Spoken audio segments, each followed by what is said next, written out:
There was once a man who had 3 sons, the youngest of whom was called the simpleton. He was laughed at and despised and neglected on all occasions. Now it happened one day that the eldest son wanted to go into the forest to cut wood, and his mother gave him a beautiful cake and a bottle of wine to take with him, so that he might not suffer from hunger or thirst. When he came to the wood he met a little old gray man, who, bidding him good day, said, "Give me a small piece of the cake in your wallet, and let me drink a mouthful of your wine, I am so hungry and thirsty." But the clever son answered, "If I were to give you my cake and wine, I should have none for myself, so be off with you," and he left the little man standing there, and walked away. Hardly had he begun to cut down a tree, when his axe slipped and cut his arm, so that he had to go home at once and have the wound bound up. This was the work of the little gray man. Thereupon the second son went into the wood, and the mother gave him, as she had given to the eldest, a sweet cake and a bottle of wine.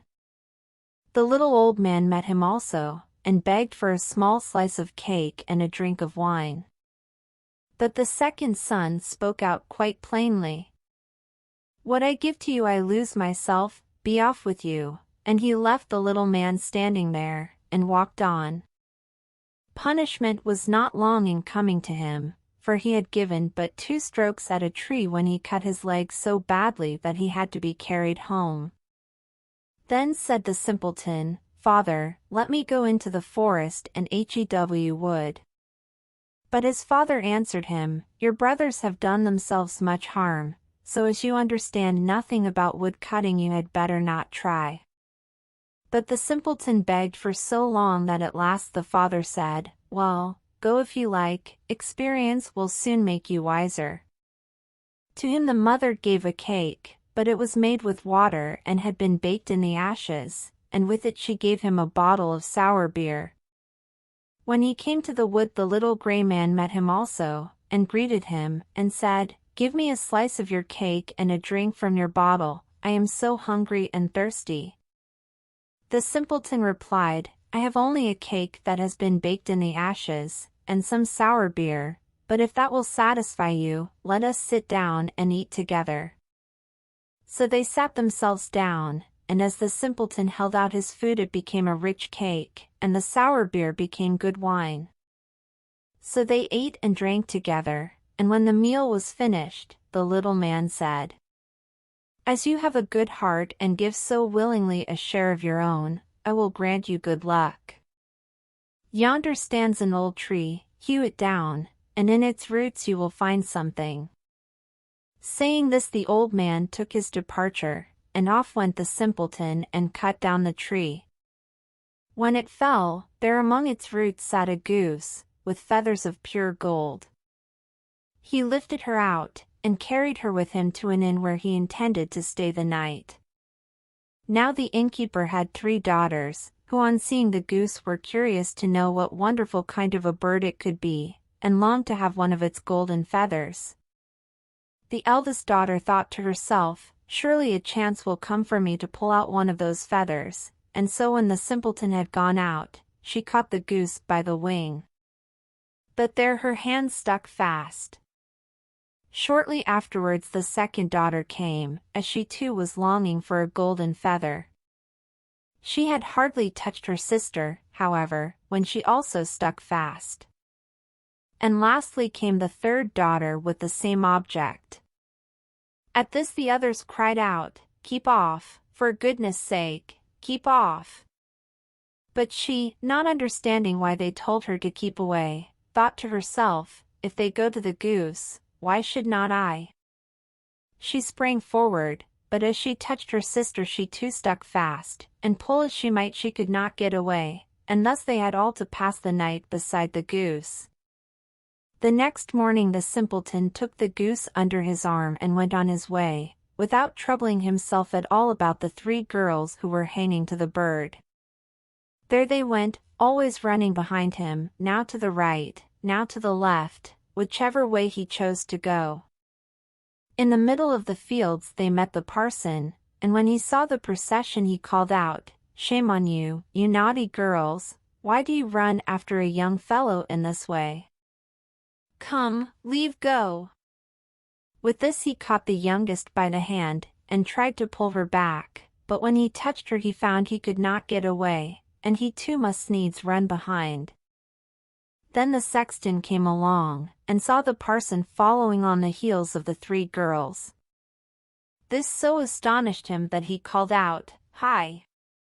Sir Parson, whither away so fast? Do you forget that today we have a christening?" and ran after him, and caught him by the coat, but he too remained sticking fast. As the five now ran on, one behind the other, two laborers who were returning from the field with their tools, came along. The parson called out to them and begged that they would set him and the sexton free. No sooner had they touched the sexton, than they too had to hang on, and now there were 7 running after the simpleton and the goose. In this way they came to a city where a king reigned who had an only daughter, who was so serious that no one could make her laugh. Therefore he had announced that whoever should make her laugh should have her for his wife. When the simpleton heard this he went with his goose and his train before the princess, and when she saw the 7 people all running behind each other, she began to laugh, and she laughed and laughed till it seemed as though she could never stop. Thereupon the simpleton demanded her for his wife, but the king was not pleased at the thought of such a son-in-law, and he made all kinds of objections. He told the simpleton that he must first bring him a man who could drink off a whole cellarful of wine. At once the simpleton thought of the little gray man, who would be sure to help him, so off he went into the wood, and in the place where he had cut down the tree he saw a man sitting who looked most miserable. The simpleton asked him what was the cause of his trouble. "I have such a thirst," the man answered, "and I cannot quench it. I cannot bear cold water. I have indeed emptied a cask of wine, but what is a drop like that to a thirsty man?" "In that case I can help you," said the simpleton. "Just come with me and you shall be satisfied." He led him to the king's cellar, and the man at once sat down in front of the great cask, and drank till before a day was over he had drunk the whole cellarful of wine. Then the simpleton demanded his bride again, but the king was angry that a mean fellow everyone called a simpleton should win his daughter, and he made new conditions. Before giving him his daughter to wife he said that the simpleton must find a man who would eat a whole mountain of bread. The simpleton did not stop long to consider, but went off straight to the wood. There in the same place as before sat a man who was buckling a strap tightly around him, and looking very depressed. He said, "I have eaten a whole ovenful of loaves, but what help is that when a man is as hungry as I am?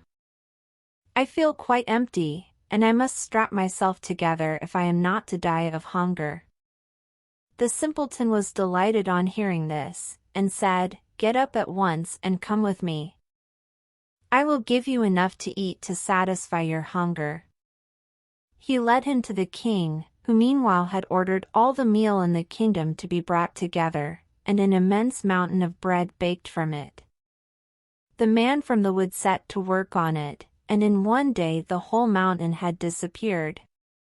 For the 3rd time the simpleton demanded his bride, but yet again the king tried to put him off, and said that he must bring him a ship that would go both on land and water. "If you are really able to sail such a ship," said he, "you shall at once have my daughter for your wife." The simpleton went into the wood, and there sat the little old gray man to whom he had given his cake. "I have drunk for you, and I have eaten for you," said the little man, "and I will also give you the ship. All this I do for you because you were kind to me." Then he gave the simpleton a ship that went both on land and water, and when the king saw it he knew he could no longer keep back his daughter. The wedding was celebrated, and after the king's death, the simpleton inherited the kingdom, and lived very happily ever after with his wife.